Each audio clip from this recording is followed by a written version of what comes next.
Hola, bienvenidos a Sunshine, bienvenidos a los nuevos suscriptores que se unieron a la comunidad recientemente. Como video especial, el día de hoy hablaremos brevemente de lo que se sabe hasta el día de hoy, 29 de febrero, a las 14 horas, sobre los casos de COVID o el coronavirus de Wuhan, aquí en México. También hablaremos sobre un artículo científico que ha estado circulando por redes sociales y que habla de algunos antisépticos que pueden ser utilizados para poder evitar la persistencia del virus y la infección. ¿Y por qué? Porque resulta que en estas últimas horas también se han dado casos de compras de pánico de diferentes materiales, como por ejemplo cubrebocas, geles antibacteriales, Lysol, Clorox, entre otras. Y debes de tener muy en cuenta que aunque sí, estos antisépticos pueden servir, no son la solución completa. Te recuerdo que toda la bibliografía que usamos para hacer este video la vamos a dejar aquí abajo en la caja de descripción para que puedas ir y corroborarla por ti mismo. Muchísimas gracias por ver este video y ahora sí, empecemos con lo que se sabe del COVID-19 aquí en México. Hasta hoy se sabe de 4 personas aquí en México que tuvieron contacto con un italiano que estaba confirmado con el COVID-19. Y esto coincide ya que todas estas personas asistieron a una conferencia en Bérgamo, Italia. Y como ustedes sabrán, Italia se ha convertido en un foco de infección bastante importante y que no debemos perder de vista. De uno no se sabe casi nada y hay una investigación en proceso. Otro reside en el Estado de México, se encuentra en aislamiento domiciliario y no presenta síntomas. Un tercero se sabe que tiene 41 años de edad, reside en Hidalgo, pero actualmente se encuentra en aislamiento en un hotel en Sinaloa. Inició con los síntomas el 22 de febrero y se le tomaron muestras el 27 de febrero. Para el día 28 ya era confirmado positivo para el COVID-19. Ahora bien, esta persona también tuvo contacto con otra que también se encuentra en aislamiento ahí mismo en Sinaloa. Hasta ahora no presenta síntomas. Una cuarta persona se sabe que tiene 35 años de edad, reside en la Ciudad de México e inició con síntomas el 23 de febrero. De igual manera, se le tomaron muestras el día 27 y para el día 28 en la madrugada ya se sabía que era positivo para el COVID-19. Algo importante de mencionar es que esta persona tuvo contacto con otras 9 personas. De estas 9 personas, solo una es la que presentaba síntomas, mientras que las otras no. Esta persona se mantiene en aislamiento en el Instituto Nacional de Enfermedades Respiratorias, ahí mismo en CDMX. El subsecretario de Salud del gobierno mexicano menciona que las personas que ya son confirmadas con el COVID-19 presentan síntomas leves muy similares a un resfriado o un catarro común. Y eso es muy importante que lo tengamos en cuenta, ya que la mayoría de los casos que se presentan del COVID-19 suelen ser con síntomas muy leves, a menos que tengas alguna de las características que se ha observado que son más probables de ocasionar daños más fuertes, como por ejemplo ser un adulto mayor, ser portador de algún otro virus como por ejemplo el VIH o alguna otra enfermedad como diabetes, obesidad, disfunción cardíaca, entre otras. En la noche del 28 de febrero el gobierno mexicano ya confirmaba 3 casos positivos para el COVID-19, 2 en CDMX y 1 en Sinaloa. Y para el momento en el que estamos grabando este video, ya se reportó un 4º caso positivo, esto en la ciudad de Torreón, Coahuila. En este punto de la historia, el gobierno mexicano menciona que está tomando medidas de prevención para poder evitar que el virus siga diseminándose. Y aquí quiero llamar su atención porque en efecto sí el gobierno tiene que tomar acciones, pero hay que ser muy conscientes que también depende mucho de nosotros el tomar acciones para poder evitar que el virus de Wuhan se siga propagando entre la población mexicana. Y por tal motivo quisiéramos compartir con ustedes información que obtuvimos del artículo que estuvo circulando por las redes, más ahora que se están dando estas compras de pánico para conseguir productos que matan al virus. Así que vamos a revisarlo. Este artículo fue publicado en la revista de infección hospitalaria y el objetivo de este fue determinar cuánto tarda un virus en diferentes superficies inanimadas como por ejemplo madera o metal. Otro de los objetivos de este artículo fue mostrar la eficacia de estos antisépticos sobre la capacidad de infección de virus como por ejemplo el SARS, el MERS, el coronavirus humano y otros como por ejemplo el virus de la hepatitis de ratón. El artículo se llama Persistencia de coronavirus virus en superficies inanimadas y su inactivación con agentes biocidas. Este trabajo está en línea desde el 6 de febrero de este año y, como les mencionamos anteriormente, uno de sus objetivos fue determinar cuánto puede persistir uno de estos coronavirus en superficies inanimadas, como por ejemplo madera, plástico, vidrio, papel o acero. Es importante mencionar que en este trabajo también utilizaron otras superficies y también otros tipos de virus, pero por cuestiones de tiempo solo mencionaremos algunos de estos materiales que son más comunes,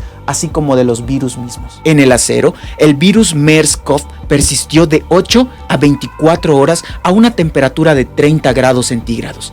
Interesantemente, en este mismo material, cuando la temperatura fue menor, el MERS-CoV persistió hasta 48 horas. En la madera se observó que el SARS-CoV persistió 4 días, pero no mencionan ninguna temperatura. En el papel se observó que 2 cepas del SARS-CoV permanecieron de 1 a 5 días en este material, pero tampoco mencionan alguna temperatura. Por otro lado, en vidrio se observó que el SARS-CoV permaneció 4 días y en ese mismo material también se observó que otro virus llamado HCoV, que es el coronavirus humano, permaneció por 5 días a una temperatura de 21 grados centígrados. Y por último, en el plástico se observó que el SARS-CoV a una temperatura de 22 a 25 grados centígrados permaneció durante 5 o más días. Interesantemente, en el plástico también se probó el MERS-CoV y se observó que a 20 grados centígrados el virus permanecía por 48 horas. Pero si hay un aumento de temperatura a 30 grados centígrados, el virus permaneció de 8 a 24 horas. Hasta este punto del paper, pareciera ser que la superficie y la temperatura son factores que podrían ser determinantes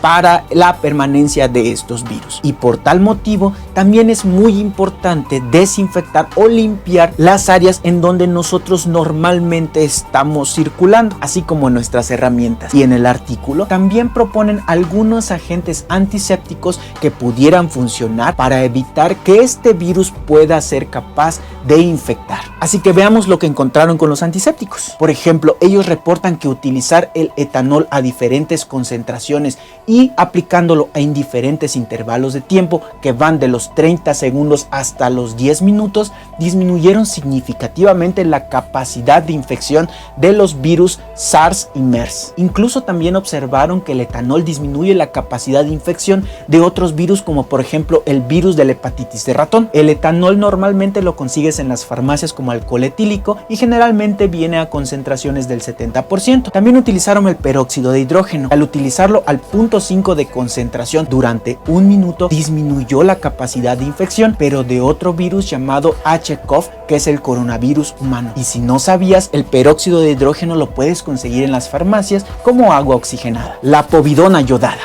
Este compuesto antiséptico fue capaz de inhibir la capacidad de infección del SARS y del MERS. Otro dato interesante es que los tiempos de aplicación de este compuesto fueron muy cortos, aproximadamente de 15 segundos. Y como último ejemplo de este video vamos a mencionar al cloruro de benzalcohol, que en la farmacia lo puedes encontrar como mertiolate blanco antiséptico. Sin embargo, este no mostró tanta eficacia para poder inhibir la capacidad de infección del coronavirus canino y humano, ya que tuvieron que aplicar este antiséptico por periodos que van de los 10 minutos hasta los 3 días. Y otro dato bien interesante de este artículo es que probaron la efectividad de estos antisépticos en portadores de estos tipos de virus, y lo que encontraron fue que el etanol y el peróxido de hidrógeno son capaces de inhibir la capacidad de infección de otros virus, como por ejemplo el virus de gastroenteritis transmisible, el virus de hepatitis de ratón y el coronavirus humano. En conclusión, los autores mencionan que estos tipos de virus son capaces de permanecer en superficies inanimadas hasta 9 días después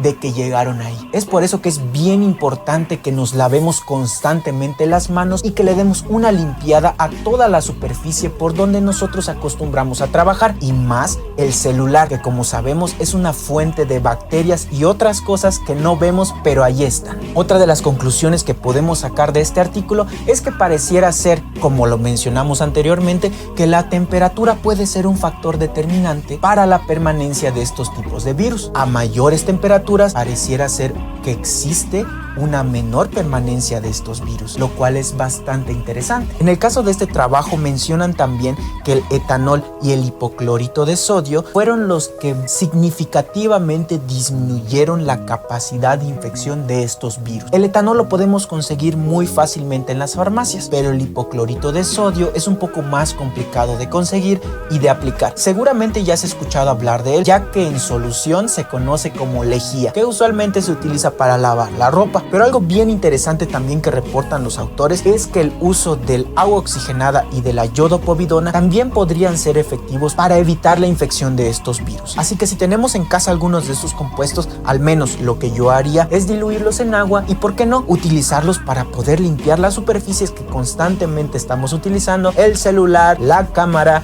Si nosotros empezamos a utilizar las estrategias que nos recomienda la Organización Mundial de la Salud, el gobierno mexicano o algunas publicaciones como la que acabamos de revisar, yo creo que poco a poco podemos empezar a tomar acciones para poder evitar el riesgo de contagio del COVID-19. Recuerda, no porque te diagnostiquen positivo para este virus quiere decir que vaya a ser mortal. En su mayoría, los síntomas son leves y muy similares a una gripe o un catarro, y en promedio te deberías recuperar de entre 10 a 14 días. Aún no se sabe a ciencia cierta si es posible que este virus sea capaz de reinfectar a una persona que ya tuvo previamente a este virus, pero de todas maneras, si estás saliendo de esta infección, no está de más que sigas cuidando tu salud y sigas tomando estas medidas de prevención. También te comento que según la Organización Mundial de la Salud, ya hay al menos 20 propuestas de vacunas para el COVID-19. Sin embargo, aún